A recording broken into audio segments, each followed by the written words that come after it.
What's going on, everybody? Good afternoon. Hope your Wednesday is still going well. And we haven't done an afternoon video on this channel in a little while now, but we got some stuff to talk about, so we're going to be doing one today. I want to talk a little bit about the New York Jets in this video. I know this is a Seattle Seahawks channel, but I want to talk a little bit about a couple of things the New York Jets have done in the last couple of days, and relate it back to things that the Seahawks will either do or not do over the next about approximately year. And if you've been following NFL news, NFL offseason news at all recently, you've probably heard this, but I think this merits some discussion from a Seattle Seahawk angle. It's not hard to see why this relates to and impacts the Seattle Seahawks.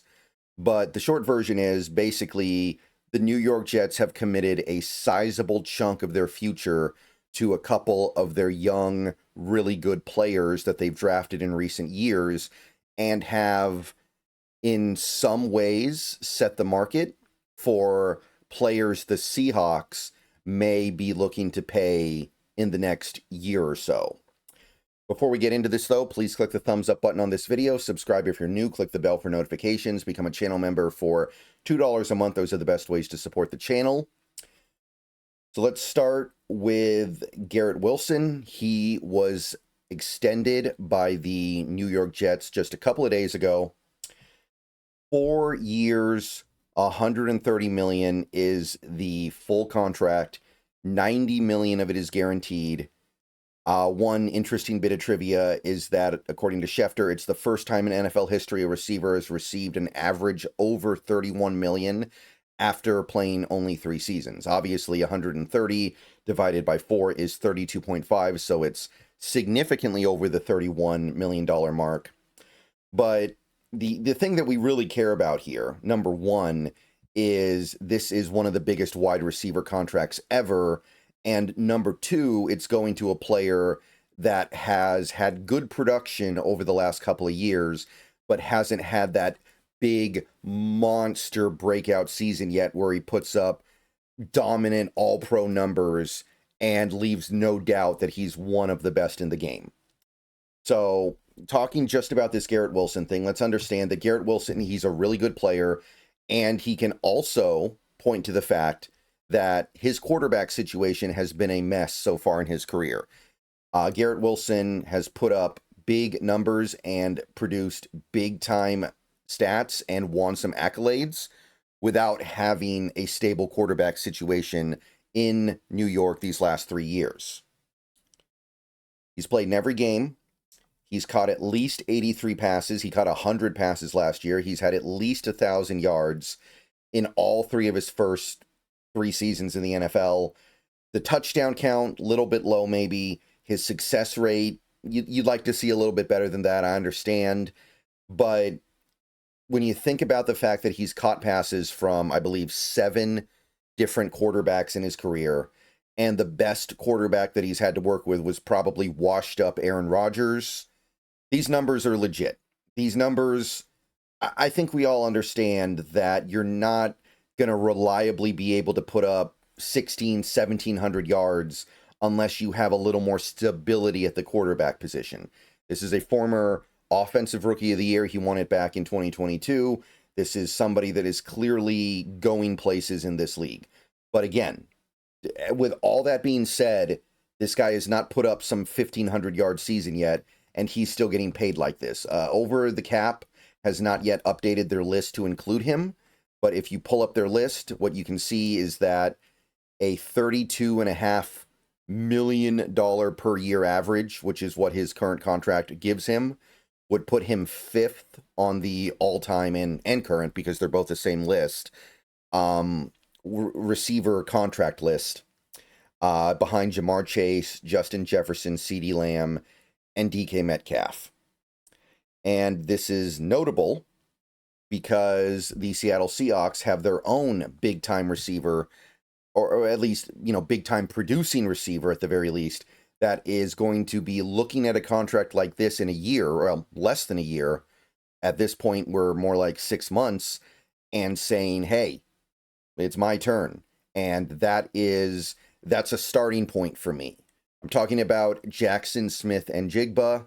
The Seattle Seahawks have a decision to make on him, and that decision is going to start in about 6 months, because that's when JSN's third season approximately will end. Maybe we make a playoff run and it's a tiny bit longer than that, but the decision is coming after he finishes that third year. He's going to be looking for an extension of his own, and he's going to look at a contract like this and go, hey, that's where we're starting, because the cap goes up every year. So therefore, the expectation for star players goes up every year. And that's the thing I really want to stress here, because it'd be one thing if Garrett Wilson was a guy who had a 1,500 or 1,600 yard season under his belt, or a 15 touchdown season. Those things are not the case. His production is in line with where JSN is likely to be in 6 months. The only difference is that JSN had a quiet rookie year. That's not really going to affect things. JSN had a 1,000-yard season last year. He had a 100-catch season last year. If JSN has another similarly productive season this year, which he probably will, that is the comp that's going to matter. He's going to be able to say, hey, Garrett Wilson got paid this much with 3 seasons of this kind of production. I have 2, but they're the 2 most recent. I'm putting up similar numbers. I want similar pay relative to the cap. And like I said, the cap is going to go up. And I know some people might say, well, Garrett Wilson is an outside receiver. JSN is a slot receiver. It's not going to be the same. But if you pull up this chart again, you look at it, you've got a guy like Amon-Ra St. Brown, who a couple of years ago, or maybe it was last offseason, but in the recent past, got $30 million a year, slightly more than $30 million a year. So it's not like slot receivers are not getting paid. And I know Amon-Ra had a little bit of more prolific production than JSN so far, and I don't think JSN's going to have some 1,500-yard season this year. I don't see that happening. But regardless, he's going to be able to point to all this and say, look, you need to take care of me the way the Jets have taken care of their guy. So this is the starting point for that JSN decision.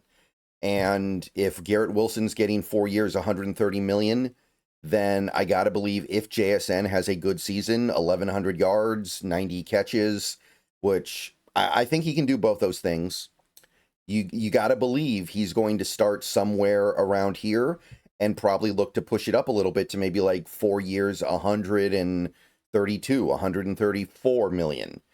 Now, the guarantees are what really matter, but I don't think the guarantees are going to drop off all that significantly. All right, so that's the first part of this. There's a second part here, and this was, I believe, yesterday. And again, you probably already heard about this, but the New York Jets made Sauce Gardner the highest paid cornerback in NFL history. 4 years, $120.4 million. So this now beats out Patrick Surtain II. And he is the first cornerback in NFL history to be making over $30 million a year on a contract. So this is the Jets taking care of their 2 really young, really talented, really capable players. I know Sauce Gardner is polarizing. I know there are some problems there, but he is widely regarded to be one of the elite players in this league, and he is widely regarded to be somebody that deserves this kind of money. But now that this has happened, the Seahawks have a couple of things to consider going forward. First, you have the guy who could theoretically get paid right now, and he's already kind of sounded off here. Rick Woolen tweeted this right after the Sauce Gardner news broke yesterday. These eye emojis and the blowing nose emoji. I don't know.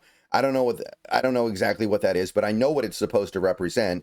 He's taking note of this biggest cornerback contract ever and thinking, hey, that could be me, or it could be close to me. It could be, I can point to my interception count, which is a lot higher than Sauce Gardner. I can point to my coverage metrics, which are very good for the most part. And I can say, hey, you got to take care of me the way the Jets took care of Sauce. Now, I think that at this point, with the information we have right now, we can't be doing this. You cannot elevate Woolen's contract ask to what Sauce got, because Sauce is regarded by some to be the best corner in the league. I don't know if he is or not. I think Surtain is better just off the top of my head. I think there are some issues with Sauce. But a big part of the problem with Sauce is that he gets away with stuff that he shouldn't get away with. And if you're the team that's paying him, what do you care about? Why do you care about that? The important part to you is that he gets away with it, and he has consistently gotten away with a lot of stuff that most cornerbacks don't get away with for 3 years now. So at the end of the day, he deserves this, and it's because he is a complete player, and he seems more engaged on a consistent basis. He seems more consistent than Riq Woolen is. We've been over the Riq Woolen thing. There are games where he's fantastic and looks like the best cover corner in the league. There are games where he looks like he's a little bit checked out, a little bit uninterested, and it's those moments that make me really afraid to pay him. He's doing this stuff where he's seemingly taking plays off, taking quarters off, taking games off, not taking this as seriously as he should on a rookie deal, a very small rookie deal. What's he going to do making more than $20 million a year? It could get dicey. So I'm not saying that Riq Woolen should be looking at something like this and thinking I can get that. And I'm not saying the Seahawks should be thinking we're going to give him that. But if Riq Woolen has a big year this year, if he is consistently good, if he shows tolerable play against the run, tolerable play tackling, and is consistently elite in coverage the way he's shown he can be, and takes the ball away, this might not be that far off. And that's going to be a tough call to make, but this is now the standard for a hyper elite young cornerback if you want to keep him around long term. But we're not just talking about Riq Woolen here. We're also talking about Devin Witherspoon. Even if you don't pay Woolen now or later, you're probably going to pay Devin Witherspoon later. You can't do it now because he's only played 2 years. You can't extend him until the end of his 3rd season. But that decision is coming up, like I said, with JSN in about 6 months. 6 months from now, approximately, you're going to have to decide whether or not you want Devin Witherspoon to be getting something in line with this. Now, Witherspoon has not necessarily played at the level of Sauce Gardner so far in his career. I would say that Sauce is probably, at the very least in terms of results, outdone him a little bit. But I don't know how much better of a player Sauce is, because Witherspoon is doing phenomenal, destructive, awesome things against the run. He's doing great things as a tackler. That is very rare at the position, and that's something that's a little bit hard to quantify compared to pretty much every other corner in the league. Not saying Sauce is a bad tackler or bad in run support, but Witherspoon is taking it to another level in that category in a way that very few other players in the NFL can even come close to doing. And again, I'm going to stress this.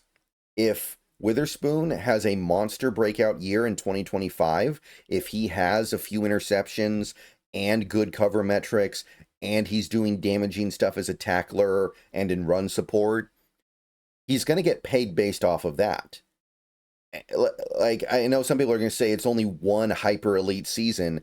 That one hyper elite season is going to do almost all the heavy lifting in getting him paid a big contract. So this is a potential starting point for Witherspoon, even if we're not talking about the Woolen thing yet. And for my part, I want to let Woolen play out this 4th year before I pay him. I want to see what he does before I even think about it. I'm not looking to pay him right now. I want to see what he does in this contract year. But in the case of Witherspoon, when we get to the end of this upcoming season, I'm probably going to want to take care of him, and I'm probably going to want to get it done before any other high-end cornerback prospects get taken care of. A guy like a Christian Gonzalez, I'm going to want to get Witherspoon paid first. And this is a starting point. This is probably where Witherspoon is going to go, hey, I'm looking for something like this. I'm looking for maybe a tiny bit more. And if he has the big year this year, there's not much you can say about it as an organization. He's going to deserve it. And this is the path the New York Jets are laying out for the Seahawks to choose to follow or not. Let me know what you guys think. I will see you guys later. And as always, go Hawks.